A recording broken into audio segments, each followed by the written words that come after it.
Alright guys, I'm out here changing the oil. All you need is a good old 17. She's cracked, but she works. You know what I mean? So yeah, this is the color that's coming out. So it's not that bad, but it does look kinda, we got some milk in here. Anyways, she's about to be clean. Like some bubbles.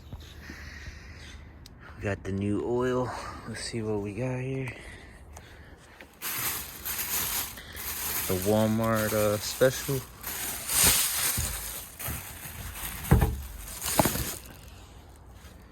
The racing oil for it.